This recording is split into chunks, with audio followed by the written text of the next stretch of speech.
देखो कल drift velocity किया, ड्रिफ्ट वेलोसिटी के बाद relation between current and drift velocity किया, करंट और ड्रिफ्ट वेलोसिटी में रिलेशन क्या निकला था, I इज इक्वल टू वीना VDENA। फिर VD की जगह आप E टाउ बाई M रखोगे तो एक रिलेशन मिल जाएगा। फिर E की जगह आप क्या रख सकते हो, V/L रख सकते हो, एक रिलेशन और मिल जाएगा। और उसी को ड्राइव करते करते आपने क्या निकाला था, रेजिस्टेंस की वैल्यू। फिर वहीं से आपने किसकी वैल्यू निकाली थी, रेजिस्टिविटी की। और उसके बाद आपने रेजिस्टेंस डिफाइन किया था। रेजिस्टेंस क्या होता था कि अपोजिशन ऑफर करना, कि चार्ज को हम रोक लें किसी सर्किट में, उसको हम रेजिस्टेंस बोलते थे। और अगर हमने रोक लिया उस चार्ज को तो हमारी जो प्रॉपर्टी, टेंडेंसी, एबिलिटी होती थी उसको हम रेजिस्टिविटी कहते थे। उसके बाद अच्छा, स्पेसिफिक रेजिस्टिविटी का दूसरा नाम क्या था, स्पेसिफिक रेजिस्टिविटी का दूसरा नाम क्या था, रेजिस्टिविटी का दूसरा नाम क्या था, स्पेसिफिक रेजिस्टेंस नाम था। तो basically R is equal to rho L by A, ये बताए थे। दूसरा ओम्स लॉ जब कर रहे थे, अभी ओम्स लॉ सेपरेट पढ़ाएंगे आपको, बट ओम्स लॉ क्या था, delta V is equal to I into R। किसी भी सर्किट में अगर करंट को बढ़ाना है तो आप उस सर्किट का क्या बढ़ा दीजिए, पोटेंशियल आप बढ़ा दीजिए, उस सर्किट का करंट बढ़ जाएगा। R इज इक्वल टू क्या लिखोगे, V बाई I।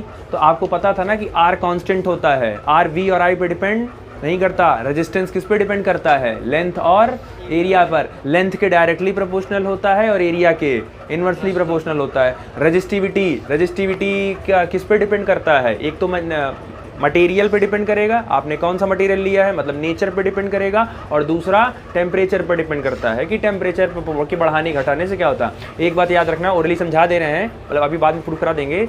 अगर टेम्परेचर बढ़ा तो रेजिस्टिविटी बढ़ती है, मतलब टेम्परेचर और उसमें जो रिलेशन होता है वो कौन सा होता है, डायरेक्टली का रिलेशन होता है, वो भी हम बाद में प्रूफ करवा देंगे। बट अभी आप याद रखो कि अगर आप टेम्परेचर बढ़ाते हो तो रेजिस्टिविटी क्या होता है, किसी भी सब्सटेंस का बढ़ जाएगा। तो ये थोड़ा सा ध्यान रखना, ठीक है। उसके बाद आपको एक फॉर्मूला दिए थे कि अगर किसी भी वायर के साथ दो काम आप कर सकते हो, किसी भी वायर को आप स्ट्रेच कर सकते हो तो रेजिस्टेंस चेंज हो जाएगा, या किसी भी वायर को आप कंप्रेस करोगे तो रेजिस्टेंस चेंज हो जाएगा। डायरेक्ट निकालने के लिए क्या था, R is equal to N square R। आप N उसमें क्या होता था, नंबर ऑफ स्ट्रेचिंग या नंबर ऑफ कंप्रेशन। तो N की वैल्यू वो डिसाइड कर देगा आपको। और एक क्वेश्चन करा दिया था थोड़ा सा लॉन्ग मेथड में, समझ आया। अब आपको बेसिकली आज क्वेश्चन ही करना है कि जितना अभी तक पढ़े हो, एक पढ़े थे Q is equal to NE, एक पढ़े हो I is equal to Q by T, फिर एक पढ़ लिए VD is equal to E tau by M, फिर उसका रिलेशन पढ़ लिए, फिर resistance is equal to rho L by A। तो ये जो पढ़े हो अभी तक इतना, उस पर कुछ न्यूमेरिकल कर लो। दूसरा, ये जो करंट का न्यूमेरिकल करना है आपको, थोड़ा सा इसमें इंटीग्रेशन इन्वॉल्व होगा आपका। जैसे आप जो पढ़ के आए हो, जैसे आप जो पढ़े हो कि करंट इज इक्वल टू क्या होता है, चार्ज अपॉन टाइम, ये होता है। लेकिन इन केस मान लो अगर कहीं ये जो I है ये अगर वेरिएबल फॉर्म में मिल गया, या आपको चार्ज वेरिएबल फॉर्म में मिल गया, तो अगर ये फॉर्मूला आप तब लगाते हो जब आपका चार्ज कांस्टेंट होता है, ये समय के साथ चेंज नहीं हो रहा है, तब आप ये फॉर्मूला लगा के डायरेक्ट यूज कर सकते हो। लेकिन अगर आपका Q और I वेरी कर रहा है समय के साथ, मतलब अलग अलग वैल्यू रखने पे अलग अलग वैल्यू आपको प्रोवाइड हो रही है, तो उसके लिए या तो फिर आपको इंटीग्रेशन करना पड़ेगा, या तो फिर उसके लिए आपको डिफरेंशिएशन करना पड़ेगा। समझ आया। अभी एक दो क्वेश्चन करा देंगे, अभी समझ में आ जाएगा, ठीक है। लिखो क्वेश्चन, लिखो। The current throw a wire, the current throw a wire, the current throw a wire depends on time, depends on time, depends on time as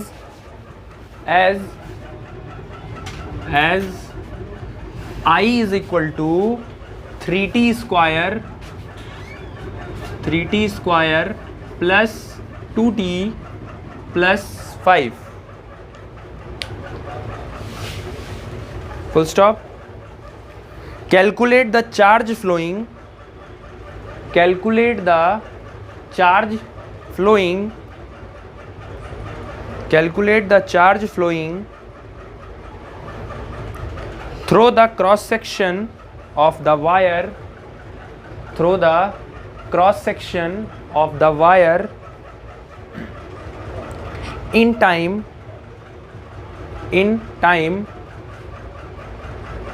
in time from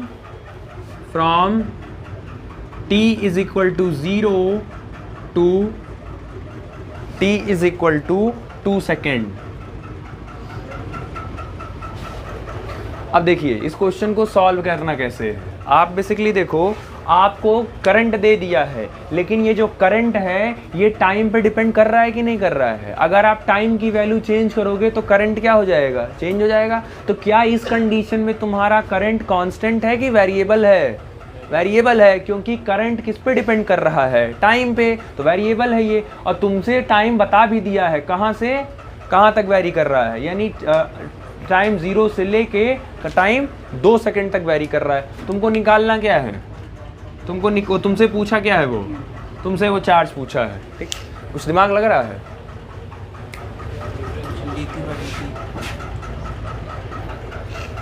देखो तुमको निकालना है बेसिकली Q। तो अब देखो तुमको पता है कि करंट इज इक्वल टू क्या होता है, Q अपॉन T, तुमको पता है। लेकिन ध्यान से ये देखो, तुमको जो करंट दिया है वो किस में दिया है, वेरिएबल फॉर्म में दिया ना, वो टाइम पे डिपेंड कर रहा है। तो इसका मतलब है अगर ये वेरिएबल है तो चार्ज जो निकलेगा वो आपका स्मॉल निकलेगा, बहुत बड़ा चार्ज नहीं निकलेगा। तो इसको आप लिख सकते हो I is equal to D Q upon D T, integral form में। I की वैल्यू गिवन है, I की वैल्यू क्या है, तो I की वैल्यू पुट कर दो यहाँ पे। तो I की वैल्यू पुट करोगे तो 3t square plus 2t plus 5 is equal to D Q upon D T. अभी डी टी का मल्टीप्लाई इधर कर दो, डी क्यू, क्योंकि डी क्यू निकालना है तुमको, डी टी इधर मल्टीप्लाई करो। तो मल्टीप्लाई करोगे तो ये हो जाएगा 3t square plus 2t plus 5, और इसमें मल्टीप्लाई किसका होगा, डी टी, और D T is equal to क्या हो जाएगा, डी क्यू। अब आपको करना है क्या है, इंटीग्रेट, ठीक। तो आप कर दो बोथ साइड इंटीग्रेट, तो इधर इंटीग्रेट कर दो और इधर भी इंटीग्रेट कर दो। अच्छा है, लिमिट भी दिया है, कहाँ से कहाँ तक इंटीग्रेट करना है, 0 से 2 सेकेंड तक। तो मिनिमम लिमिट हो गई, लोअर लिमिट हो गई 2, और अपर लिमिट हो गई 0, और अब अपर लिमिट हो गई 2। अच्छा, डी क्यू का इंटीग्रेशन कितना आएगा, क्यू।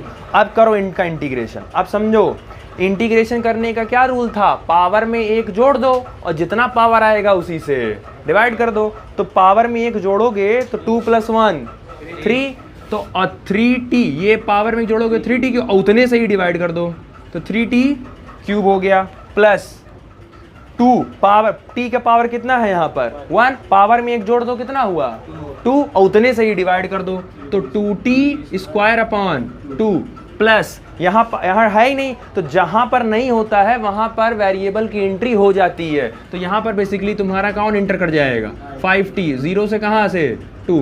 समझ आया? डिफरेंशिएशन इंटीग्रेशन में यही उल्टा है। अगर इंटीग्रेट कर रहे होगे, ध्यान से चेक करो, पहले पावर कितना था 2, फिर पावर कितना हुआ 1, फिर पावर कितना हुआ 0, गायब हो गया ना। जरा यहाँ चेक करो, पावर कितना है 3, फिर पावर कितना है 2, फिर पावर कितना है। तो ये इंटीग्रेशन डिफरेंशिएशन, पावर हमेशा बैक टू बैक सक्सेसिव में डिक्रीज होगा या सक्सेसिव में इंक्रीज होगा, वो ध्यान से रखना। अब देखो 3 से 3 कट गया, 2 से 2 कट गया, तो आपके पास बचा q is equal to T cube plus T square plus 5t, और लिमिट कहाँ से कहाँ है 0 से। अब एक बार अपर लिमिट रख दो और एक बार, तो लोअर लिमिट रखने का कोई फायदा है नहीं, क्योंकि लोअर लिमिट 0 है, वो वैल्यू 0 ही करेगा। तो तुम सीधे सीधे कौन सी वैल्यू रखो, अपर लिमिट रख दो खाली। तो अपर लिमिट रखोगे तो t का क्यूब मतलब 2 का क्यूब प्लस t का स्क्वायर मतलब 2 का स्क्वायर और प्लस 5 × 2, ये हो गई अपर लिमिट। अब माइनस लोअर लिमिट, तो लोअर लिमिट क्या है तुम्हारा 0, तो 0 का क्यूब प्लस 0 का स्क्वायर प्लस 5 × 0, तो इधर वाला टर्म तो पूरा 0 ही है ना। अब इसको कैलकुलेट कर लो, q इज इक्वल टू 2 का क्यूब कितना हुआ 8 हो गया, प्लस ये कितना हो गया 4 हो गया, और ये कितना हुआ 10, बाकी इधर का टर्म पूरा 0 हो गया। तो q इज इक्वल टू 8 4 12, 12 और 10 22, और चार्ज निकाले हो, चार्ज की यूनिट क्या होती है कूलाम, मतलब कितना हो गया 22 कूलाम आ गया। Got it? अगला क्वेश्चन लिखो। The charge of an electron is 1.6 into 10 to the power minus 19 coulomb, full stop. How many electron strike the screen of a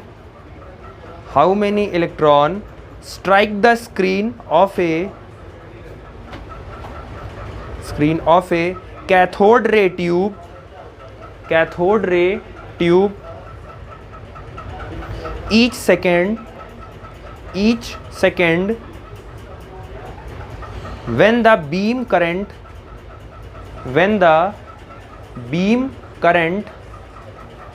is 16 milliampere. अब देखो स्टार्टर पहले बहुत नॉर्मल सा करवा रहे हैं ताकि आपके पहले फॉर्मूला कौन सा सेट करना है वो। तो सबसे पहले जो गिवन है पहले उसको लिखो। सबसे पहले आपको चार्ज ऑफ इलेक्ट्रॉन दिया है, इसका मतलब आपको E की वैल्यू दे दी है 1.6 into 10 to the power minus 19 coulomb. तुमसे पूछा है हाउ मैनी इलेक्ट्रॉन। अच्छा, हाउ मैनी इलेक्ट्रॉन का मतलब क्या तुमसे स्मॉल n की वैल्यू पूछा है। फिर तुमसे कहा है कि strike the cathode each second का मतलब है टाइम कितना दिया है तुमको, 1 सेकेंड दे दिया है। और तुमको करंट दे दिया है कितना, आई तुमको दे दिया है कितना, 16 मिली एम्पियर दिया है। अब आपकी रिस्पॉन्सिबिलिटी है मिली एम्पियर को पहले चेंज करिए किसमें, एम्पियर में। तो 16 मिली एम्पियर को करोगे तो ये जाएगा 16 into 10 to the power minus 3 ampere.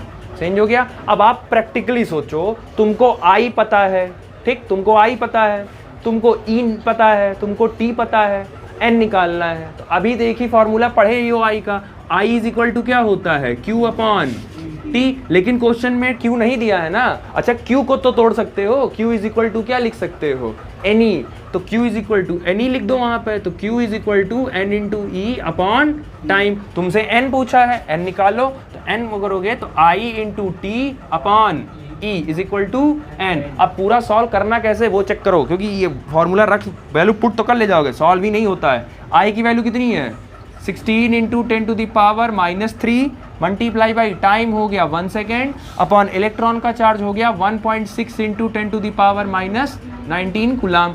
ये निकल गया तुम्हारा एन। अब समझो करना क्या है, 1.6 है ना और ऊपर देख रहे हो कि 16 है, मतलब ये कटने वाला डायरेक्ट वाला है ये। तो आप सोचो अगर इस 10 टू द पावर माइनस 3 को मैं नीचे ले आऊं, इसको 10 टू द पावर माइनस 3 को मैं नीचे ले आऊं तो ये 10 टू द पावर प्लस 3 हो जाएगा। और उस प्लस 3 में से एक जीरो इसको वापस कर दो। तो इसको जब वापस करोगे तो ये नीचे वाला 1.6 की जगह क्या हो जाएगा, 16 हो जाएगा। और नीचे जो 10 टू द पावर माइनस 19 है रहना। अच्छा, ये जो नीचे लेकर गए थे ये 10 टू द पावर अब 2 हो गया कि नहीं हो गया।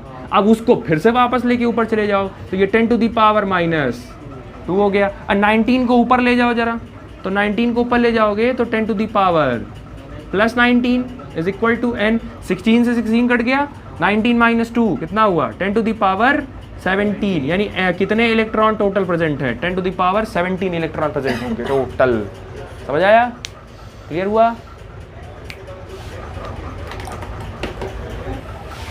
अगला लिखो, अगला खुद से करोगे, मतलब सेम ही है, डिफर नहीं है। एक conductor carries A current, a conductor carries A current of 0.2 ampere, 0.2 ampere, full stop. In 30 second how many electron will flow in 30 seconds, how many electron will flow through the cross section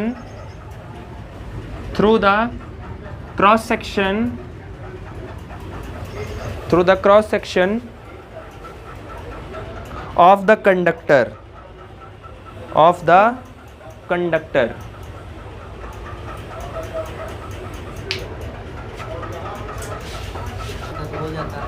चलो, question में current दिया है आपको, आई आपको दे दिया है 0.2 ampere, आपको टाइम दे दिया है 30 सेकेंड, और आपको अब अच्छा ई तो ऑलरेडी क्लियर ही रहता है, कितना रहता है, वो चाहे दे चाहे ना दे, वो तो आपको पता ही है कि ई की वैल्यू इतनी ही रखनी है आपको, ठीक है। और आपसे नंबर ऑफ इलेक्ट्रॉन पूछा है वो, बेसिकली यही। तो I is equal to Q upon T, Q को रिप्लेस करोगे तो एन ई अपॉन टी। अब उसके बाद एन निकालना है तो ये हो जाएगा I into T upon E into N. I की वैल्यू दिया है 0.2, टाइम दिया है 30 और ई दिया है 1.6 into 10 to the power minus 19 is equal to. अब देखो बुद्धि कैसे लगानी है ये बताओ। पॉइंट सबसे पहले काम करो पॉइंट हटाने का। ये बताओ 0.2 इंटू 30 को क्या लिख सकते हो, 30 को 3 इंटू 10 लिख सकते हो upon 1.6 into 10 to the power minus 19 is equal to N. कर सकते हो। अच्छा ये 10 इसको दे देगा तो ये क्या हो जाएगा 2 और 2 इंटू 3 अपॉन ये हो जाएगा 1.6 into 10 to the power minus 19। अच्छा तुम्हें पता है इसको ऊपर लेके जाना ही पड़ेगा तो सीधे सीधे भेज दो तो ये 10 टू द पावर प्लस 19 हो गया। समझ आ गया। दूसरा अब तुमको 0.6 हटाना है तो ऐसा करो ऊपर नीचे 10 से क्या कर दो मल्टीप्लाई कर दो। तो ऊपर नीचे जब 10 से मल्टीप्लाई करोगे तो ये 10 टू द पावर 19 का क्या हो जाएगा 10 टू द पावर 20 और नीचे वाला ये जो है ये हट जाएगा। हो गया। अब उसके बाद काटना देखो 2 1 = 2, 2 8 = 16 हो गया। अब इसको लिखोगे 3/8 into 10 to the power 20 is equal to N. अब आप चाहो तो इसको डिवाइड कर सकते हो और आप अगर चाहो तो इसको डिवाइड नहीं भी कर सकते हो, वो डजेंट मैटर, उतना आपको को नहीं पूछा जाएगा। सीबीएसई में इतना कोई बहुत ज़्यादा नहीं करते हैं कि आपको पूरा पॉइंट तक आंसर लेके ही आना है, आप उसको ऐसे भी छोड़ सकते हो। ठीक, अगला लिखो। In a closed circuit, in a closed circuit, in a closed circuit, comma the current I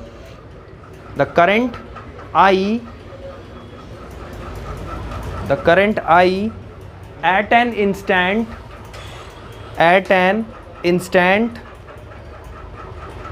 of time t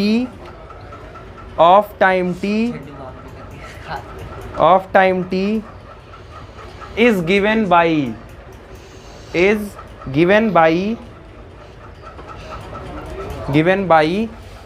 I is equal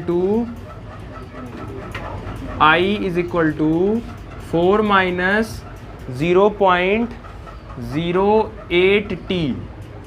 ये करंट दिया है आपको। Full stop. Find the number of electron,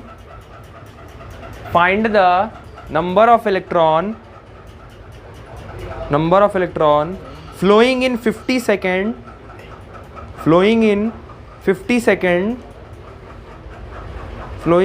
second through the cross section of conductor, through the cross section of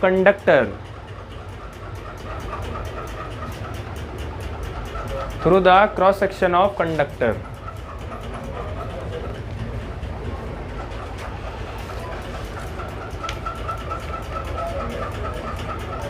देखो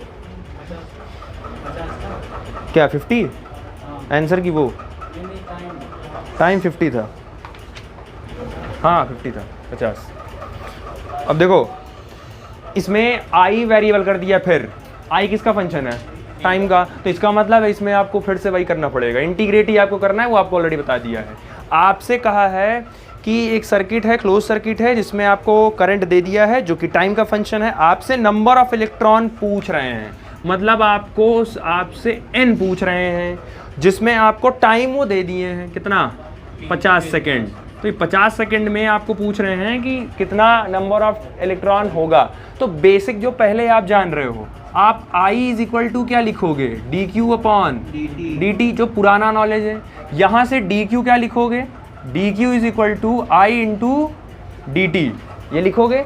तो चलो आई की value क्या है 4 minus 0.08 T into D T, और इधर हो गया डी क्यू। अब आप क्या करो बोथ साइड कर दो इसको क्या इंटीग्रेट, तो डी क्यू का इंटीग्रेशन क्यू, और इसका करोगे तो इसका लिमिट दिया है कहाँ तक ले गया है 50 सेकेंड। तो इसका मतलब है कि 0 से लेके 50 सेकेंड तक करना है। ठीक, अब देखो 4 के पास वेरिएबल नहीं है ना, तो जिसके पास वेरिएबल नहीं होता है इंटीग्रेशन में उसके पास वेरिएबल आ जाता है। तो ये हो जाएगा 4t माइनस 0.08 और t की पावर कितना है 1, तो 1 में 1 और ऐड करोगे तो क्या हो जाएगा, ये स्क्वायर हो जाएगा और जितना ही पावर आया तो इसे ही डिवाइड कर दो, ये हो गया और ये हो गया तुम्हारा 0 से लेके 50। इसको चाहो काट दो, 2 1 जा 2 और 2 0.04, ठीक, समझ आ गया।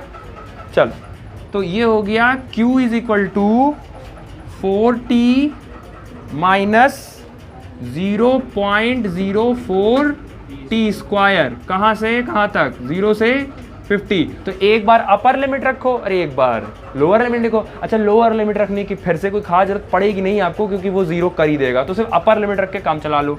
तो Q is equal to 4 into क्या रखोगे 50 माइनस 0.04 और इंटू, अच्छा टी स्क्वायर है ना, तो इसको 50 इंटू 50 कर सकते हो कि नहीं भाई, टी स्क्वायर है ना, और इसी टी की जगह तो अपर लिमिट रख रहे हो। अच्छा फिर माइनस लोअर लिमिट अगर रखोगे तो 4 मल्टीप्लाई बाई 0 और माइनस 0.04 इंटू 0, तो इधर वाला टर्म तो पूरा 0 ही हो गया। अब आगे आओ, तो Q इज इक्वल टू 5 4 जा 20, 200 हो गया माइनस। अब देखो जुगाड़ करना क्या है, ध्यान से देखना, ये 50 इंटू 50 है, देखो ध्यान से देखो 0.04, 50 को क्या लिख सकते हो 5 इंटू 10, और इस 50 को भी क्या लिख सकते हो 5 इंटू, कोई दिक्कत, 10 इंटू 10 क्या हो गया 100, और 5 इंटू 5 क्या हो गया 25। तो हम डायरेक्ट कर दे रहे हैं 5 इंटू 5, इसको हम क्या कर दिए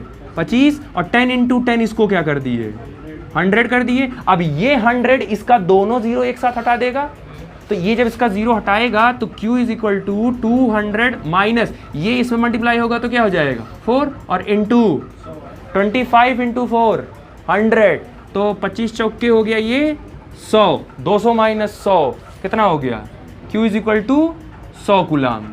आ गया, तुमसे पूछा गया था n की वैल्यू, तो Q को क्या लिख सकते हो, Q is equal to NE, NE is equal to 100, n निकालना है तो n is equal to 100 upon e, और e की value 1.6 into 10 to the power minus 19, ऊपर नीचे 10 से क्या कर दो मल्टीप्लाई कर दो, तो ऊपर नीचे करोगे तो ये हो जाएगा 100 इंटू 10 और ये हो जाएगा 1.6 का 16, और इंटू ये 10 टू द पावर माइनस 19 है ना, इसको ऊपर भेजोगे तो ये 10 टू द पावर प्लस 19 हो जाएगा, समझ आया। अब इसको काट दो, ये हो जाएगा 2 8 जा 16, 2 50 जा, 2 4 जा, 2 25 जा, 2 2 जा, 2 12.5 और 2 1 जा 2 6.25। तो ओवरऑल जो आंसर आएगा वो आ जाएगा 6.25 इंटू 10 टू द पावर 19 और प्लस 1 ये कितना हो गया 20। तो n की वैल्यू इतनी आ गई, आई समझ में। चल अगला लिखो, when the current I is flowing, when the current I is flowing,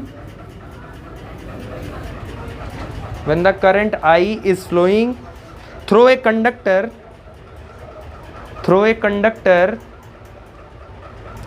comma, then the conductor, comma, then the drift velocity is v, then the drift velocity is v, full stop. If 2I current is flowed FLOWED is flowed through the same metal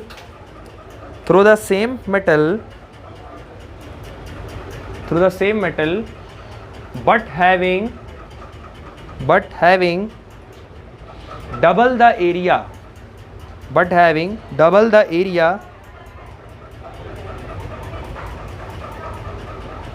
then find new drift velocity. देखो कहा है कि when the current I is flow through a conductor the drift velocity is v। अब समझो relation पहले, किसी conductor के अंदर जब करंट आई फ्लो हो रहा है तो उस समय उसकी ड्रिफ्ट वेलोसिटी कितनी मानी जा रही है, v। अब तुम सोचो, क्या तुमको नहीं पढ़ाया गया है relation between current and drift velocity?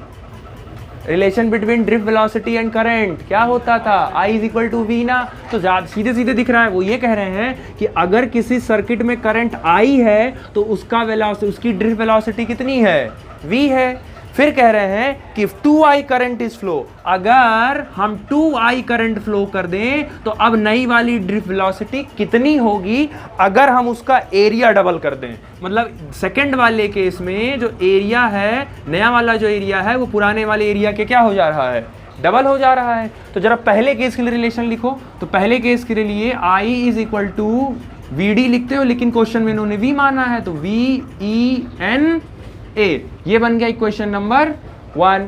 Second case में कह रहे हैं कि जब करंट क्या हो गया, 2I हो गया, तो करंट अगर 2I हो गया तो पूछ रहे हैं कि वेलोसिटी, ड्रिफ्ट वेलोसिटी अब कितनी आएगी, तो उसको हम मान ले रहे हैं VD, मान ले रहे हैं हम EN, और एरिया कितना हो जा रहा है, डबल। तो एरिया डबल हो जाएगा तो ये कितना हो जाएगा, 2A। अच्छा ये 2 से 2 कट गया तो क्या बचा, I is equal to VDEN A। ऊपर वाले से डिट्टो मैच नहीं कर रहा है, I is equal to this and I is equal to this. इसका मतलब है इसकी पूरी की जगह, तो I इज इक्वल टू, अगर आप चाहो तो इसके पूरी की जगह सीधे सीधे V वही लिख सकते हो कि नहीं लिख सकते हो।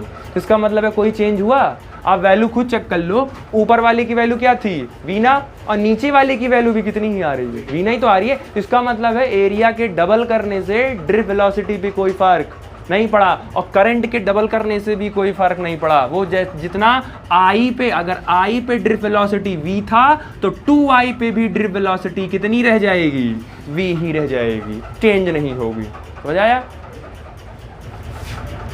चलो नेक्स्ट टॉपिक है तुम्हारा ओम्स लॉ।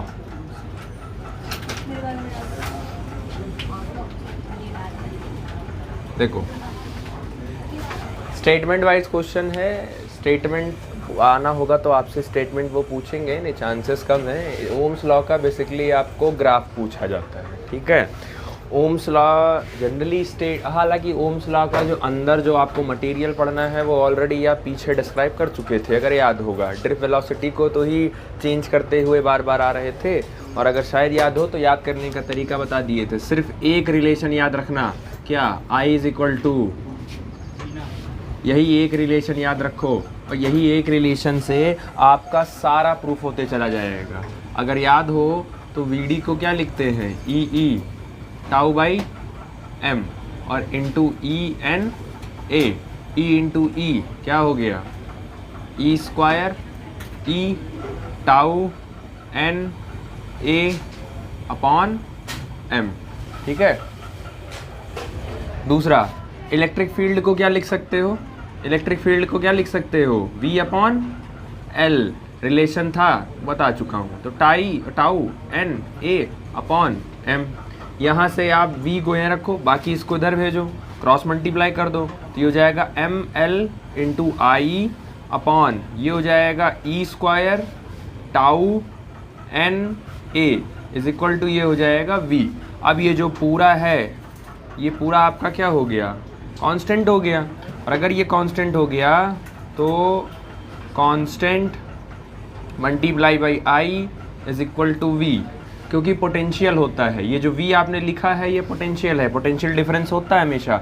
अब जब प्रोपोर्शनलिटी का साइन हटेगा तो बेसिकली ये potential change in potential is directly proportional to I। अब ये जो आया है इसी को ऑब्जर्व किया था ओम्स ने, और यहीं से फिर आपकी कहानी शुरू हो जाती है ओम्स की। तो बेसिकली ओम्स लॉ में आप कहते क्या हो, आप कहते ये हो कि किसी, अगर आप physical temperature, basically physical quantities को आप कांस्टेंट रखते हो, किसी भी कंडक्टर के लिए उसका टेम्परेचर और उसका प्रेशर अगर आप समय के साथ नहीं चेंज कर रहे हो, तो किसी भी सर्किट के अंदर जितना ज़्यादा आप पोटेंशियल डिफरेंस क्रिएट कर दोगे उस सर्किट में उतना ज़्यादा ही आपका करंट फ्लो होगा। अब आप चाह रहे हो कि आपके घर पर करंट ज़्यादा आए, तो आपके घर पर पोटेंशियल डिफरेंस क्या होना चाहिए, ज़्यादा। आज जितना ज़्यादा पोटेंशियल डिफरेंस क्रिएट करते जाओगे उतना ज़्यादा आपके घर में करंट सप्लाई हो जाएगा। इनडायरेक्टली अगर आपको आपके घर में करंट बढ़ाना है, करंट की वैल्यू बढ़ानी है, तो आपको क्या बढ़ाना पड़ेगा, पोटेंशियल डिफरेंस बढ़ाइए, करंट ऑटोमेटिक बढ़ जाएगा। समझ आया? ठीक। अब जो ओम्स लॉ में बेसिकली बोलते हैं कि at constant temperature the current flowing in the circuit is directly proportional to the potential difference of the circuit. अब ये प्रोपोर्शनलिटी का जब साइन यहाँ से हटता है तो बेसिकली डायरेक्टली हम लिख देते हैं आई, और जब ये प्रोपोर्शनलिटी का साइन हम हटाते हैं तो लगता है इज इक्वल टू आई, और एक साथ में कांस्टेंट लगता है जिसको हम क्या बोलते हैं, आर। और इसी आर को हम आगे चल के क्या नाम दिए हैं, रेजिस्टेंस। तो यही आर आपका आगे चल के रेजिस्टेंस के फॉर्म में आपको अपीयर हो जाता है। तो अगर आप एक चीज़ ध्यान से देखो तो ये जो कांस्टेंट है और यहाँ जो कांस्टेंट था, यानी इसी आर की वैल्यू तो ये है, तो इसी आर को आप बोल सकते हो कि R is equal to M L upon E square tau N into A. ये जो कांस्टेंट है वो यही है। ठीक। दूसरा, अब यहाँ से जरा आर की वैल्यू निकाल लो। तो आर की वैल्यू निकालोगे तो change in potential difference upon current. तो अब यहाँ से R is equal to potential difference की यूनिट हो गई वोल्ट और करंट की यूनिट हो गई एम्पियर। तो ये ऊपर चला जाएगा तो ये जाएगा पर एम्पियर। तो रेजिस्टेंस की यूनिट हो गई आपकी वोल्ट पर एम्पियर। ठीक, ये यूनिट हो गई। लेकिन हमें रेजिस्टेंस की एक और यूनिट पता है, एसआई यूनिट हमें पता है, जिसको हम क्या बोलते हैं, ओम बोलते हैं। ठीक। तो ये बेसिकली आपका ओम्स लॉ था कि कांस्टेंट टेम्परेचर पर जो पोटेंशियल डिफरेंस होता है किसी भी सर्किट का, वो उसमें फ्लो होने वाले करंट के डायरेक्टली प्रोपोर्शनल होता है। ठीक। तो वो ये हो गया। सेकेंड, आप आपसे कहेंगे कि इसका ग्राफ ड्रॉ करिए, क्योंकि ओम्स लॉ बेसिकली पूरा ग्राफ पे ही डिपेंड करेगा आपका, वो ग्राफ ही सब कुछ डिफाइन करवाएगा आपका। अब देखो, ग्राफ ड्रॉ करने के लिए आपको एक चीज़ बताई गई थी कि बेसिकली जब आप ग्राफ ड्रॉ करते हो तो एक होता है आपके पास एक्स एक्सिस और एक होता है आपके पास वाई एक्सिस। और शायद आपको अगर ग्राफ की थोड़ी सी नॉलेज हो तो वाई एक्सिस पे हम किसको रखते हैं, डिपेंडेंट क्वांटिटी को कि इंडिपेंडेंट क्वांटिटी को, डिपेंडेंट क्वांटिटी को, और वाई और एक्स एक्सिस पे हमेशा इंडिपेंडेंट। अगर याद होगा तो लास्ट टाइम आपने स्पीड टाइम ग्राफ पढ़ा था, स्पीड टाइम ग्राफ पढ़ा था, तो टाइम को किस एक्सिस पर रखे थे, एक्स पे कि वाई पे, एक्स पे, क्योंकि टाइम किसी पे डिपेंड, लेकिन टाइम पे सब लोग डिपेंड करते हैं। वेलोसिटी टाइम ग्राफ टाइम किस पे लिखे थे, एक्स पे, क्योंकि वो डिपेंड नहीं करता। तो एक्सेलरेशन टाइम ग्राफ किस पे, टाइम को किस पे रखोगे, तो जो क्वांटिटी डिपेंड नहीं कर रही किसी पे, जो इंडिपेंडेंट है, वो उसको किस में रखते हैं आप, एक्स एक्सिस पर, और जो डिपेंडेंट होती है किसी ना किसी पे, उसको किस में रखते हैं, वाई एक्सिस पर। ये बेसिक तरीका है, तभी ग्राफ को बनाना शुरू कर पाओगे, नहीं तो आपको यही क्लियर नहीं होगा कि हमको एक्स एक्सिस पे किसको रखना है और वाई एक्सिस पे। तो याद रखिएगा, कहीं स्टार मार्क करके लिख लीजिएगा कि एक्स एक्सिस पे उन क्वांटिटीज़ को लिखा जाता है या उन क्वांटिटीज़ को बनाया जाता है जो इंडिपेंडेंट होते हैं, जो किसी पे डिपेंड नहीं करते हैं। और आप फिजिक्स में, अभी तक फिजिक्स में जितने भी ग्राफ पढ़े हैं, सब में टाइम को आपने एक्स पे रखा है, क्योंकि टाइम किसी पे डिपेंड नहीं करता, टाइम पे लोग डिपेंड करते हैं, टाइम किसी पे डिपेंड नहीं करता। इसलिए जब भी पढ़ा जाता था speed time graph, velocity time graph, acceleration time graph, हमेशा ऐसे ही पढ़ा जाता था। समझ आया?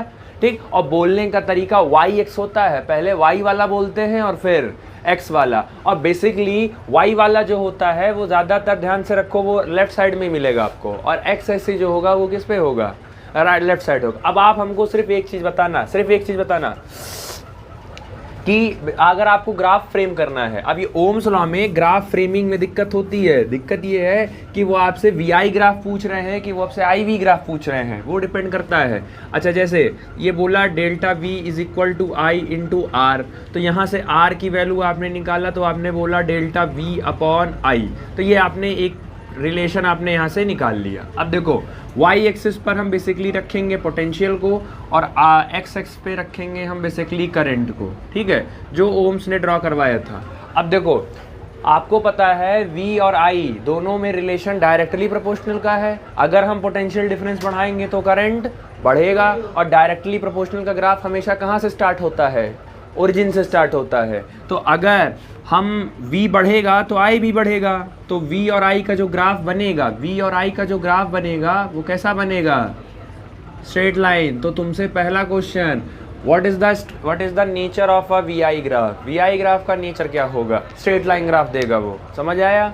दूसरा, शायद अगर बेसिक मैथमेटिक्स में याद हो, जब भी ग्राफ आया, हमेशा याद रखना, जब भी ग्राफ आपको बनवाया, अब वो चाहे फिजिक्स में बनाए हो चाहे केमिस्ट्री में, अभी आप केमिस्ट्री में केमिकल काइनेटिक्स पढ़ोगे और केमिकल काइनेटिक्स में भर भर के ग्राफ है और वहाँ आपको बार बार ग्राफ मिलेगा। तो ये दिमाग में कुछ बेसिक छोटी सी बातें याद कर लो। जब भी ग्राफ पढ़ोगे तो ग्राफ पढ़ते ही तुमसे दूसरा क्वेश्चन उस ग्राफ का स्लोप पूछा जाएगा। दिमाग में रखो, जैसे ग्राफ पढ़े, ग्राफ के तुरंत बाद आपसे एक सवाल क्या होगा उस ग्राफ से रिलेटेड, कहेंगे इस ग्राफ का स्लोप बताओ। और जब भी स्लोप बताने की बारी आती है, ट्रिग्नोमेट्री का कौन सा फंक्शन उतरता है मैदान में? tan theta. तो अगर स्लोप बताना है तो कौन उतरेगा वहाँ? tan theta. तो अब तो आपसे पूछा जाए कि वी ग्राफ जो है, वी का जो ग्राफ है वो बेसिकली क्या है? स्ट्रेट लाइन है, और इस स्ट्रेट लाइन का हमको स्लोप बता दो। तो अच्छा एंगल जो मेज़र किया जाता है वो क्लॉकवाइज किया जाता है कि एंटी क्लॉकवाइज किया जाता है? Anti clockwise. तो और जब भी मेज़र करते हैं हमेशा एक्स एक्सिस से ही तो मेज़र करते हैं एंगल। तो एक्स एक्सिस से मान लो एंगल मेज़र किया ये, तो ये कितना एंगल हो गया?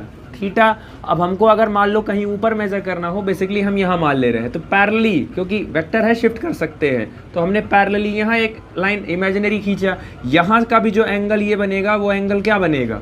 थीटा बनेगा। हमको बताओ ये दोनों थीटा बराबर होगा कि नहीं? By which property of mathematics? Corresponding angle से दोनों क्या होगा? बराबर होगा। अब मैं ये कहूँ ये वाला बेसिक इस वाले लाइन पर कौन है? पोटेंशियल है। आप इसको ऐसे पैरेलली ले जाके आगे शिफ्ट कर सकते हो कि नहीं कर सकते हो? यहाँ पर शिफ्ट कर सकते हो कि नहीं शिफ्ट कर सकते हो? ठीक। और ये वाला बेसिकली क्या है तुम्हारा? आई की जिम्मेदारी उठा रहा है। मैं कहूँ अगर ये लाइन ऐसे ऊपर बढ़ाओगे, इधर बढ़ाओगे, इधर बढ़ाओगे, तो ट्रायंगल बनेगा कि नहीं बनेगा यहाँ पर? और इस जो ट्रायंगल बन रहा है, इस ट्रायंगल से आप क्या कैलकुलेट कर लीजिए? tan theta. tan थीटा क्या होता है? Perpendicular upon. तो थीटा के सामने वाला क्या होता है? परपेंडिकुलर कौन है सामने? डेल्टा वी और बेस कौन है आपका? आई। समझ आया? तो tan theta is equal to, और डेल्टा वी अपॉन आई को बोले क्या हो? आर। तो tan theta is equal to क्या हो गया? आर। और इसी tan थीटा को ही क्या बोला जाता है? स्लोप। तो स्लोप कितना आया? आर। यानी ओम्स लॉ में वी ग्राफ का स्लोप क्या होता है?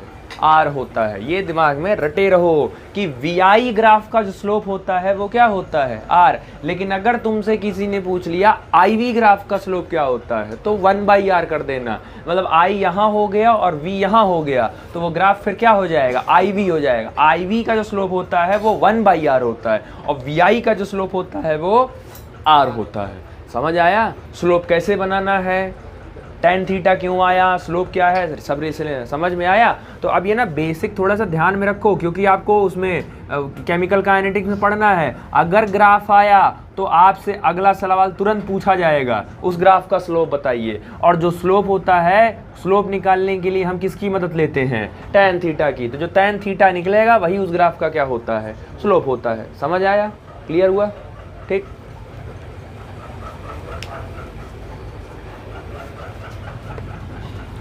अब देखो, अब मान लो अगर तुम्हारे पास, हाँ बोलो, पूछो। हाँ डिपेंड, हाँ हम जान रहे हैं, वो फंसता है क्वेश्चन बहुत लोग का, इसमें पूछते हैं। जैसे बोले ये कि V यहाँ है, I यहाँ है, अब बोला गया तो अभी बोला ना ग्राफ पलट सकते हो, IV ग्राफ कर सकते हो ना। तो I इधर चला जाएगा, V इधर चला जाएगा, तो उसका स्लोप क्या हो जाएगा? चेंज नहीं हो जाएगा। पेपर में तुमसे वो पूछवाते क्या हैं? VI बार बार पूछवाते हैं, IV नहीं पूछवाते हैं। वो पेपर में तुमसे VI ग्राफ पूछवाएंगे। वो तुम चाहो तो इसको इधर कर लो, आप इसको इधर I कर लो, आप इसको इधर V कर लो, तो क्या चेंज थोड़ी ना हो जाएगा? बनेगा तब भी स्ट्रेट लाइन ही, लेकिन वो जो स्लोप होगा वो खाली R की जगह क्या हो जाएगा? 1/r हो जाएगा, बाकी कोई चेंज नहीं आएगा। ठीक है, तो उसका कोई नहीं है। चलो, अच्छा आपके पास 2 ग्राफ है दे रहे हैं, इसमें थोड़ा बताना क्वेश्चन है इसमें से। अभी ग्राफ को पहले पढ़ना सीखो कि ग्राफ एक्चुअल आपसे कह क्या रहा है, क्योंकि ओम्स लॉ में ग्राफ ही अभी आपसे पूछेगा बेसिकली, ठीक है।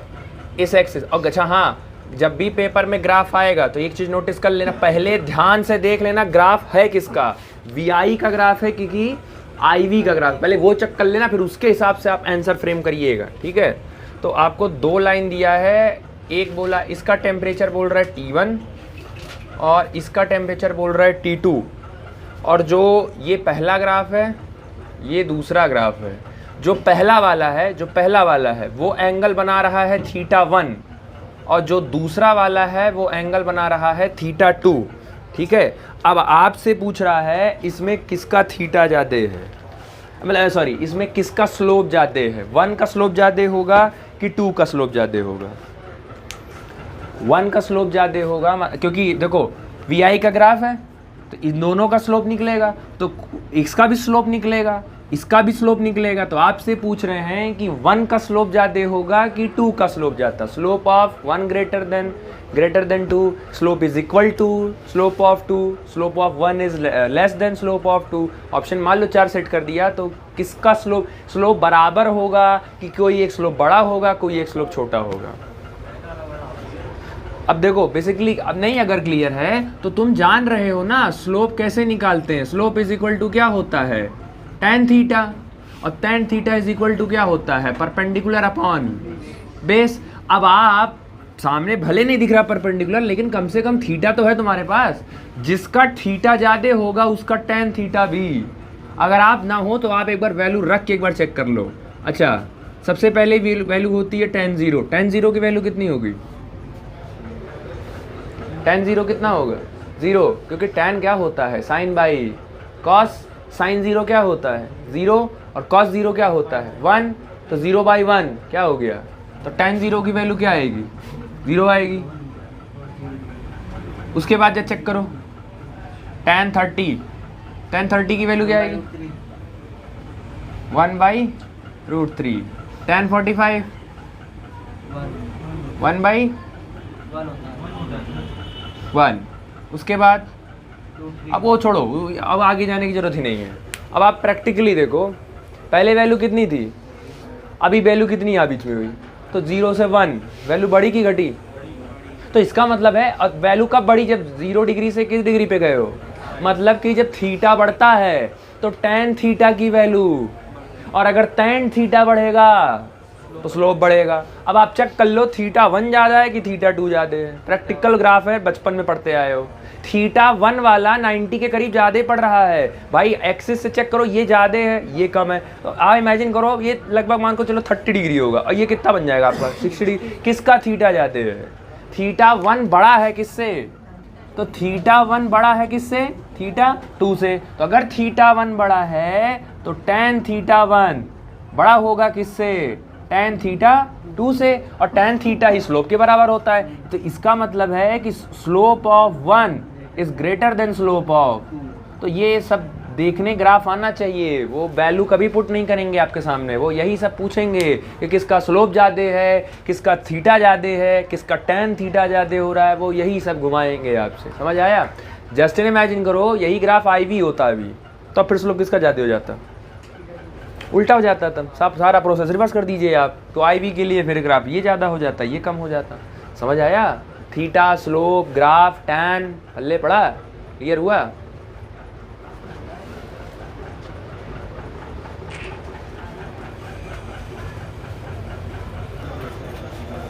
चलो क्वेश्चन लिखो, अब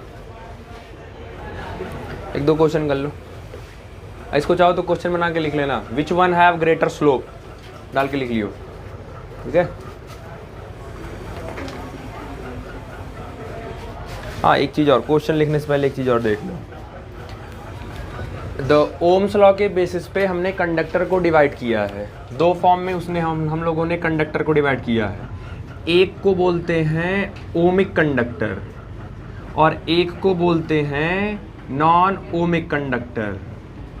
तो अब देखो है, हम जो कहते हैं कि ओम्स लॉ में कि V डायरेक्टली प्रोपोर्शनल होगा I के, वो हमेशा नहीं सही होता है, हमेशा ये वैलिड नहीं है। अगर आपने टेम्परेचर को हाई किया, क्योंकि ओम्स लॉ डिफाइन करते समय आपने पहला ही वर्ड बोला है एट कांस्टेंट टेम्परेचर। तो अगर आपने टेम्परेचर एक लिमिट से ज़्यादा कर दिया तो टेम्परेचर के ज़्यादा होने से वहाँ पर ओम्स लॉ वैलिड नहीं करेगा। अब तुमसे पूछेंगे what is the limitation of Ohm's law, कि ओम्स लॉ की लिमिटेशन क्या है या ओम्स लॉ कहाँ वैलिड नहीं है। तो ओम्स लॉ बेसिकली जब टेम्परेचर आप हाई कर देते हो तो वहाँ पे ओम्स लॉ वैलिड नहीं करेगा।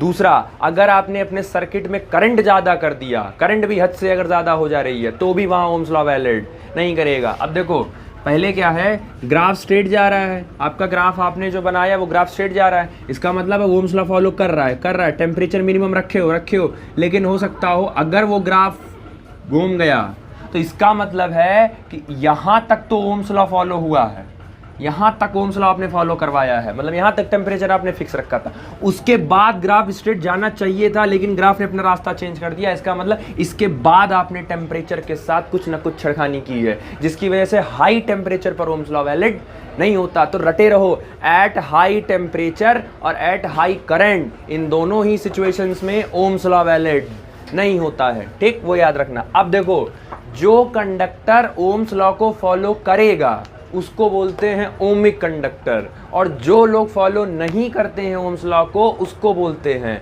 Non ohmic conductor. अब ओमिक कंडक्टर में आपका बेसिकली जो आपके पास टेबल, फैन, एसी, फ्रिज जो है वो सब आते हैं। नॉन ओमिक कंडक्टर में बेसिकली आपका ट्रांजिस्टर आ जाता है, डायोड आ जाते हैं, सेमीकंडक्टर वाले कुछ आ जाते हैं। तो ये ट्रांजिस्टर वाले जो पार्टिकल हैं, डायोड वाले पार्टिकल हैं, वो सब नॉन ओमिक है, क्योंकि वो लोग हायर टेम्परेचर पर काम नहीं करते हैं। और ये इसके नाम का आपके पास एक चैप्टर मिलेगा, फिजिक्स का सबसे लास्ट चैप्टर है सेमीकंडक्टर, तो आपको लास्ट मिलेगा, ठीक है, तो वो ध्यान रखना, ठीक। चलो क्वेश्चन लिखो।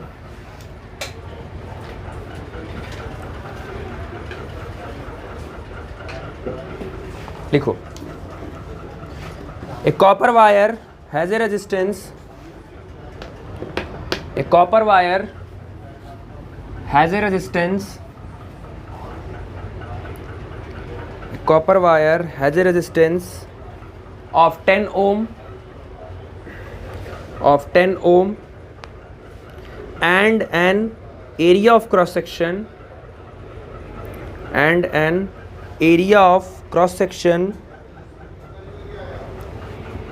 1 mm square, 1 mm square, full stop. A potential difference of 10 volt, a potential difference of 10 volt exists, 10 volt exists across the wire, across the wire, full stop. Calculate the drift speed of electron, calculate the drift speed of electron if number of electron per cubic meter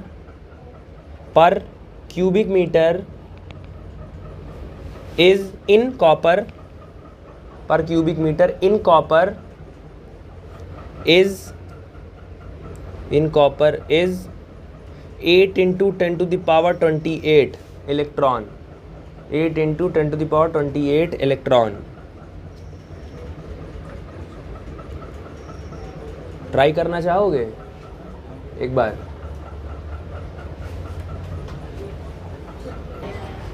चलो, अब question में given क्या क्या है पहले उसको लिखते जाओ।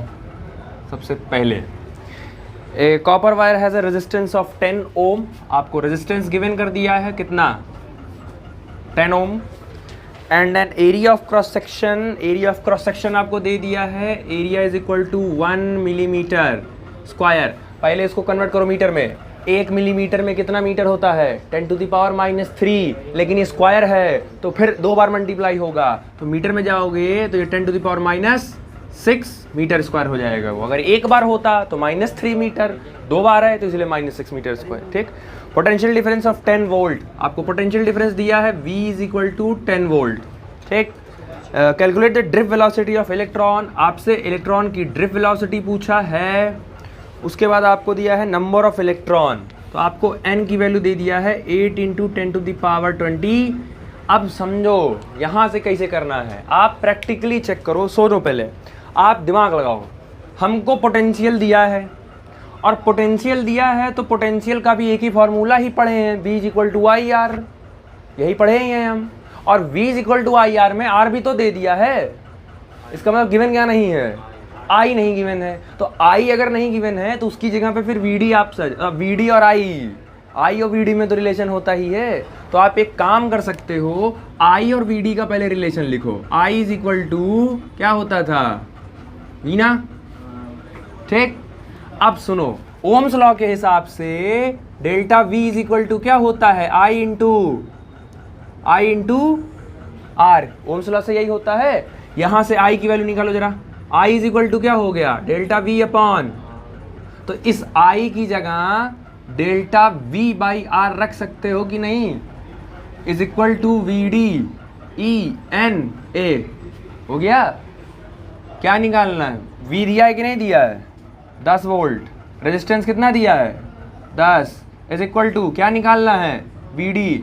इलेक्ट्रॉन का चार्ज क्या होता है 1.6 into 10 to the power minus 19। Number of electron question में गिवन है 8 into 10 to the power 28। Area of cross section भी क्वेश्चन में गिवन है 10 टू द पावर माइनस 6।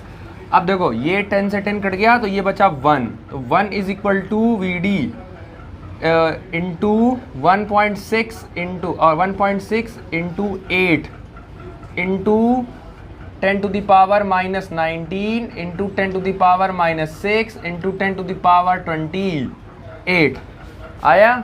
अब देखो 1.6 है, यहाँ पावर प्लस में है, तो ऐसा करो एक जीरो उसको दे दो, तो इसका पॉइंट हटते ही इसका पावर 1 कम हो जाएगा, 27 हो गया।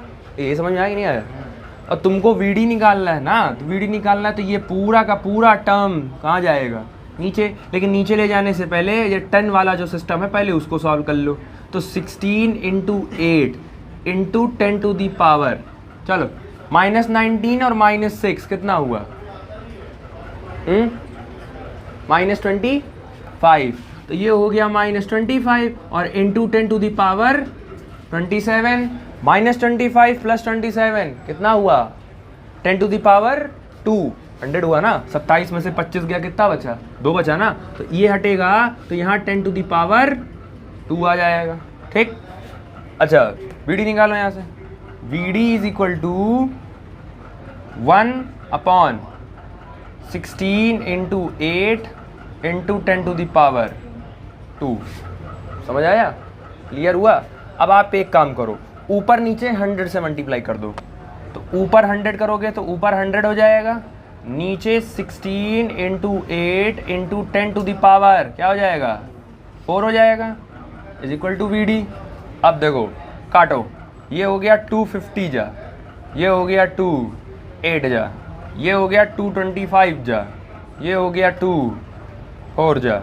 समझ आया, क्लियर हुआ। अब तुम चाहो तो इसको और छोटा कर सकते हो, अब नहीं हो रहा हो ना तो थोड़ा बहुत राउंड अप्रॉक्स भी ले सकते हो। तुम चाहो इसको 24 मान लो या तुम चाहो इसको 26 मान लो, क्योंकि 2 से वो दोनों काटवा देगा वो। तो ऐसा करो, अब तुम देखो इसको अगर 26 मानोगे तो कटने के बाद ये कितना आएगा, 2। अगर इसको 26 मानते हो तो हर चीज़ में जुगाड़ है, अगर 26 मानते हो तो जब 2 से काटोगे तो क्या आएगा, 13 आएगा। लेकिन अगर इसको 24 मानते हो तो काटने के बाद क्या आएगा, तो इवन नंबर आएगा ना, और नीचे इवन नंबर भी है तो काटना आसान रहेगा। तो इस 25 को राउंड ऑफ अप्रॉक्स करके आप इसको क्या मान लीजिए, 24। तो 24 मानते ही अब इसको भी छोटा करो, 2 4 जा 8 और ये क्या हो गया 2 12 जा, फिर काटो एक बार, 2 6 जा, 2 3 जा, फिर काटो एक बार। अच्छा एक तो सीधे काट दो, 3 1 जा 3, 3 2 जा 6। अब ये देखो 2 1 जा 2, 2 2 जा। डिवाइड और मल्टीप्लाई कहीं करना ही नहीं पड़ा आपको, वो देखो खुद ब काटता हुआ चला गया। वो 1/2 आया, 1/2 ये आया 1/2 और नीचे क्या था 10 टू दी पावर 4। ये ऊपर जाएगा तो 10 to the power -4 is equal to VD। 1/2 को क्या लिखते हैं 0.5, आधा लिखते हैं इसको, तो ये हो गया 0.5 इंटू 10⁻⁻4 इंटू वी। अब ये 0.5 है ना, इसको अगर तो आप चाहो 5 लिखने का तो 5 इंटू 10⁻। अब बताओ पावर में क्या होगा, पावर क्या होगा, पॉइंट इधर शिफ्ट किए हो, क्या होगा, पावर कितना चढ़ेगा। हाँ, क्योंकि ये भी तरीका बता चुका हूँ, जब राइट साइड में पावर जाता है तो उसमें -1 ऐड किया जाता है, ठीक। तो पावर ऐड कर दो तो -5, और क्योंकि ड्रिफ्ट वेलोसिटी है तो वेलोसिटी की यूनिट मीटर पर सेकेंड, तो ये निकल गई तुम्हारी ड्रिफ्ट वेलोसिटी। अब नॉर्मली देखो, आप अगर नॉर्मली इसको नहीं भी मानते ना तो भी आंसर इसी के इर्द गिर्द होगा, 5 से थोड़ा सा कम आता, बहुत होता 4.7 4.8 आता, बहुत ज़्यादा डिफर नहीं करता। आपको सॉल्व करने आना चाहिए, समझ आया। उतारो, तो हम चेंज किए ना यहाँ पे अब ये बदलता चला गया ना ये पूरा, और ये 5 माने हैं ना, तो 10⁻। चलो नेक्स्ट क्वेश्चन देखो। डाटा जो गिवन है क्वेश्चन में, पहले वैसे लिखते चले जाओ। आपसे कहा है कि करंट ऑफ 1 एम्पियर, तो आपको करंट दिया है, मतलब आपको आई दे दिया है 1 एम्पियर, ये पता है। Is flowing through a copper wire of length, तो आपको लेंथ दे दिया है 0.1 मीटर। हमको ये बताओ 0.1 को तुम 10⁻⁻1 लिख सकते हो कि नहीं लिख सकते हो, ठीक। उसके बाद का है क्रॉस सेक्शन 10⁻⁻6, आपको एरिया भी दे दिया है 10⁻⁻6 मीटर स्क्वायर। उसके बाद तुमसे कहा है स्पेसिफिक रेजिस्टेंस माने रेजिस्टिविटी, क्योंकि अब देखे क्वेश्चन का, देखे घुमाया क्या होशियारी खेला तुमसे, उसने रेजिस्टिविटी नहीं लिखा क्वेश्चन में, उसने जानबूझ के क्या लिखवाया है, स्पेसिफिक रेजिस्टेंस लिखवाया है। तो आपको पता होना चाहिए कि रेजिस्टिविटी को ही स्पेसिफिक रेजिस्टेंस बोलते हैं। ये दिया है 1.7 इंटू 10⁻⁻8 ओम मीटर। तुमसे पूछे हैं कैलकुलेट द पोटेंशियल डिफरेंस, तुमसे पूछे हैं पोटेंशियल डिफरेंस। अब तुम बताओ पोटेंशियल डिफरेंस निकालने का कितना फार्मूला पढ़े हो, V = IR और V = E इंटू डी। वेद पढ़े हो, एक तो वेद पढ़ के आए हो, एक तो तो वेद तो आप पिछले चैप्टर पढ़ के आए थे ना, इसमें कहाँ पढ़े थे, इसमें तो एक ही चैप्टर एक ही फार्मूला पढ़े हो पोटेंशियल निकालने का, क्या V = I इंटू R। तो V delta V I given है ना, तुमको क्या नहीं पता है, R नहीं पता है, और R निकालने के लिए तुमको तीनों वैल्यू गिवन है। R = क्या होता है, ρL/A, तो तीनों वैल्यू तो वो लाइन से गिवन किया है, तो R को क्या लिख सकते हो, ρL/A। तो ये हो जाएगा 1 इंटू रो की वैल्यू गिवन है 1.7 इंटू 10⁻⁻, -8 था कि +8 था, माइनस था, तो ये 10⁻⁻8 रो हो गया। L की वैल्यू हो गया 10⁻⁻1 और A की वैल्यू हो गई 10⁻⁻6। तो इसको सॉल्व करोगे तो ये आ जाएगा 1.7 इंटू 10⁻⁻8 और 10⁻⁻1 कितना हुआ 10⁻�9, और ये नीचे से ऊपर चला जाएगा तो 10⁻⁻6 का इसमें कन्वर्ट हो जाएगा +6 में, ये हो गया I। तो I = 1.7 इंटू 10⁻⁻9 + 6 कितना हुआ -3। बाकी करंट है तो लगा दो, नहीं पोटेंशियल डिफरेंस पूछा था, तो V डेल्टा V, तो इसकी यूनिट हो गई वोल्ट। ये निकल गया तुम्हारा आंसर।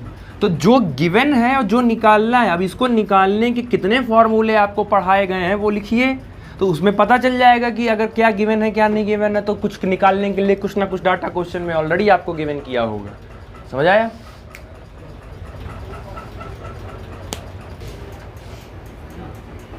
चलो अगला question, find the time of relaxation between collision and free path of electron. Actually इसमें दो चीज़ तुमसे पूछा है, वो पूछा दो चीज़ है।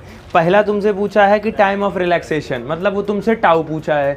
उसके बाद तुमसे मीन फ्री पाथ भी पूछा है इलेक्ट्रॉन का, तो वो अभी पढ़े नहीं हो, मीन फ्री पाथ अभी पढ़े नहीं हो तो कोई बात नहीं, अगर लिखे भी होगे तो वो हिस्सा काट देना, उसमें कोई जरूरत नहीं है, ठीक। अभी पहले टाउ निकालो, क्योंकि टाउ ही नहीं निकाल पा रहे हो तुम लोग। तो अब करना क्या है, पहले टाउ निकालना है। तो टाउ निकालने के लिए तो बेसिकली पुराना याद करो, एक ही फॉर्मूला है टाउ, जिसमें आता है ड्रिफ्ट वेलोसिटी में ही आता है E τ/m।